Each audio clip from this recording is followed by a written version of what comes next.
Anong mababaon mo sa amin from Hasaan? Ang matuturo ko lang sa Kasawahan from Hasaan, I think meron din naman tayo dito sa Manila eh. So madami din dito. Ang the best ng sa Hasaan is their way of living.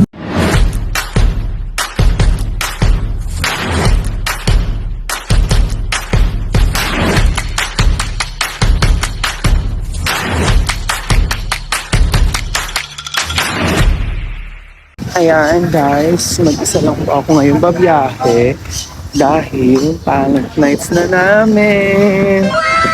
So mag-LRT lang ako and then doon na sa Santa Lucia, papakita ko sa bye-bye! Dito na po tayo sa LRT. So mag-LRT tayo from Recto Station to Marikina. So guys, I have ticket dyan. Napaka-perfect ng LRT, napaka-mura. Sa halagang 35 pesos na walang traffic, makakapunta ka na Marikina. Sana all.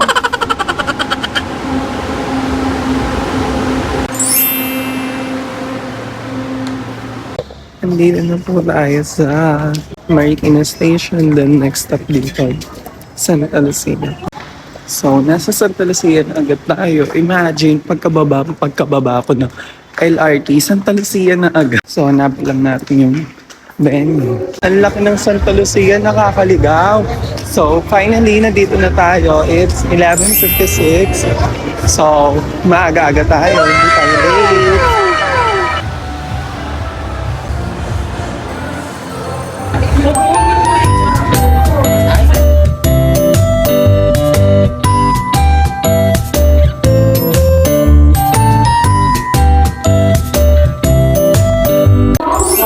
Tapos na po ako mag-makeup. Ay, hindi pa pala siguro, pero medyo tapos na. Nag-start na yung talent. So, mag-aayos na ako, mag-release na ako. See you later. Hi guys! So, naka-costume na po ako. Waiting na lang. So, see you later. There is a magic. So guys, tapos na po yung iba. So, kinakabahan na po. Isa na lang yung magta-talent din ako na. So, sana po maging maganda yung performance ko mamaya. Guide me God. And I will do my very, very best. Sana makasama. Woo! Amen! Bye-bye! If you ever leave me, baby, leave some morphine at my door. It will take a whole lot of medication to realize what we used to have, we don't have it anymore. Ayan guys po. Kasama ko si Mika. Alakas ng ulan actually, pero diretso kaming konti. So see you later guys. Ang mga pageantera queens. Walang sinusukuan, ulan naman or araw. Charing. See you people of Malabon. Bye!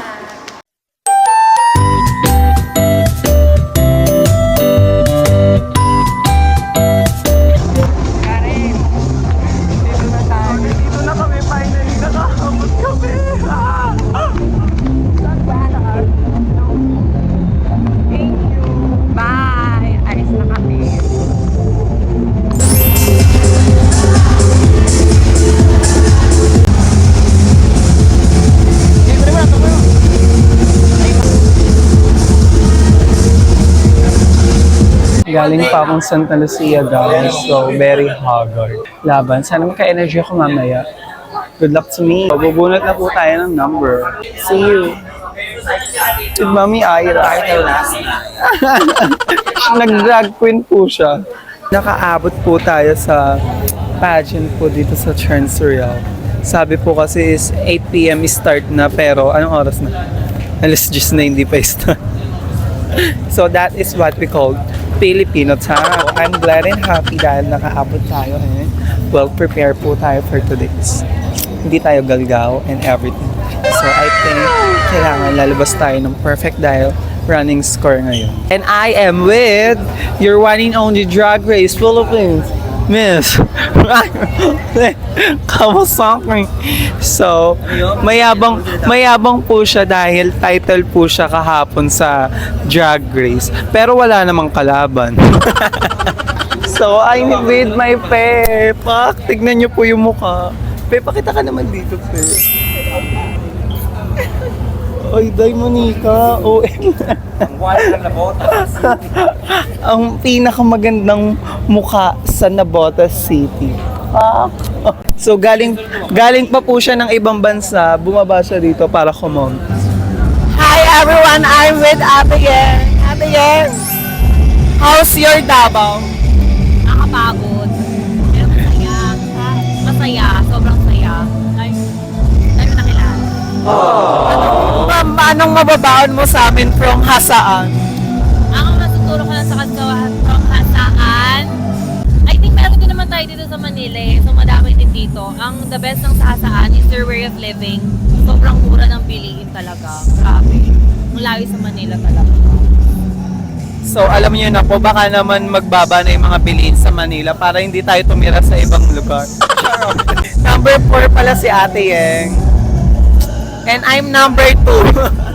Okay! See you!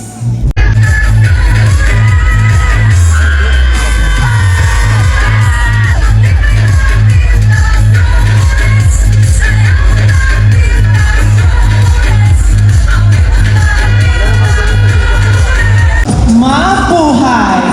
Ako po, si Karen Montesilio, ang pinagmamalaki ng magigiting at matatapang Pundo, Lungsod ng Maynila.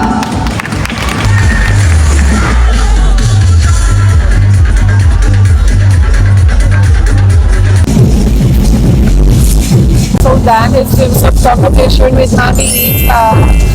Ay! Ako nakita niyo.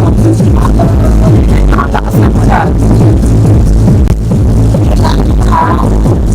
In my heart and in my head, tell me why this has to end. Oh no, oh no, I can't save us, my Atlantis. We feel it coming down, she said. In my heart and in my head, tell me why this has to end. Oh no. So guys, alam niyo na kung gaano ako ka-favorite ni Maayra. Pinutol niya po yung gown para sa akin. Ano buhok natin? Hair down lang? Gorgeous. Gorgeous, go. Kaya ba ma? Ay, Or ano magbana? Mag-hair na po ako. So guys, this is my new gown. So ginupit pa ni Mama Ira yung gown. My new gown. Gusto kita kasama ngayong gabi. Kahit kaharap sa mga bituin,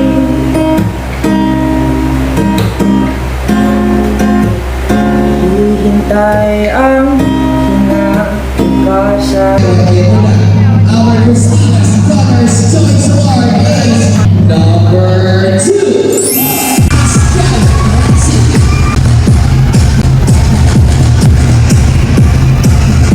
Our personal choice award is you, candidate number 2. Karen, let me see you. Personal candidate number 2. Ladies and gentlemen, our fourth runner-up candidate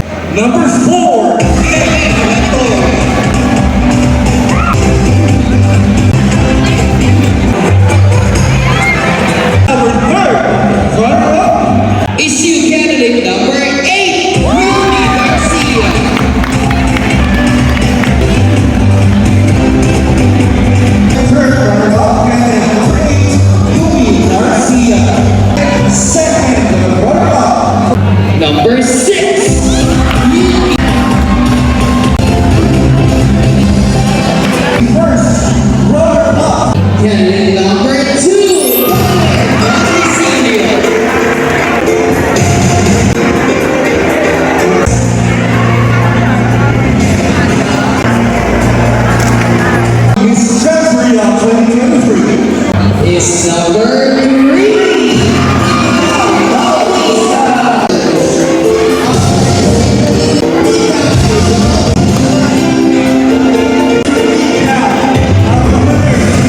Organization of Translation.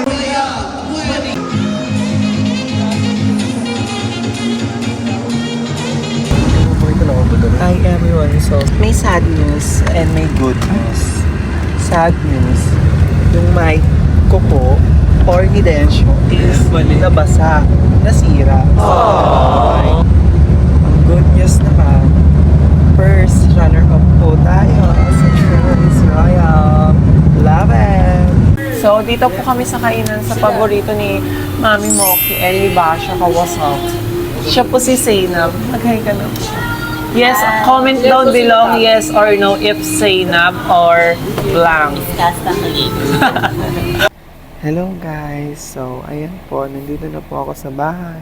Tapos ayan pong mga teddy bear po is nakukuha ko po lahat sa pageant. Yummy. I'm so happy. By the way guys, naayos na po yung mic. So sobrang saya ko kasi story time way back 2014 nung bata pa ako. Pati yung kapatid kong trans na kagaya ko. And mga kaibigan ko, sila Yumi, yan, sila Angelo. And lahat. 2014, nagkaroon ng pageant si Mama Ramil. Tapos, sumali lahat ng mga batikan at pokpokera. So, dun ako nagsimula ma-inspired na magkaroon ng mga idols, icons na kasi sobrang gagaling, sobrang na-inspired nila ako. Tapos sabi ko parang napaka-imposible na maging katulad nila ako. Then 2015, naging yearly yung Trans Royal. 2015, nanood ulit ako.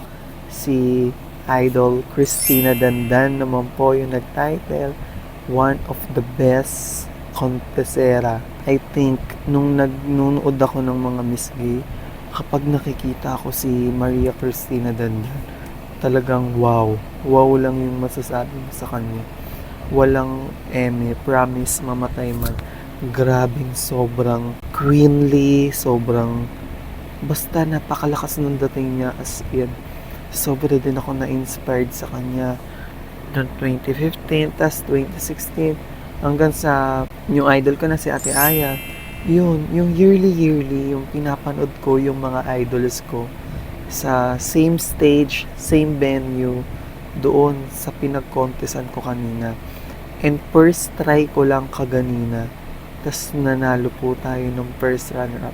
Sobrang fulfilled po ako ngayon kasi yung mga dating pinapangarap ko lang na sana nandiyan ako, kahit hindi man ako manalo, at least makarapa man ako.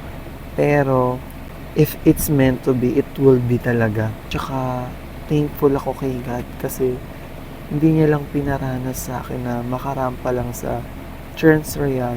Pinalad pa ako na manalo. Parang yung mga imposible, nagawa kong posible ngayon. Kaya thank God sa lahat ng mga blessings at mga magagandang achievements na ibinibigay niyo po sa akin. Lahat po yun pinaghihirapan ko at lahat po yun ay pinagbubutihan ko. So, ayun lang guys, sobrang worth it ng pagod ko kaganina. As in, makikita nyo naman sa vlog ko na nag-LRT ako, nag-angkas ako, nakadalawang LRT, mag-isa pumunta sa Santa Lucia, nag-talent ako, ng effort, lahat. As in, hingal na hingal ako, di ako makahinga pagkatapos ng talent kasi akit agad kaya hindi na ako nagpalit ng hair. Tapos ayun, fulfilled ako kasi one of my dreams, unlock na naman. Na naging part ako ng Trans Royal. So, thank you. And e-end ko na to, baka maiyak pa ako. So, thank you. Hanggang dito na lang kaysa mag-iyakan pa tayo. And please, don't forget to subscribe my YouTube channel dahil parami na po tayo ng parami. I love you all. God bless. See you again in my Santa Lucia journey.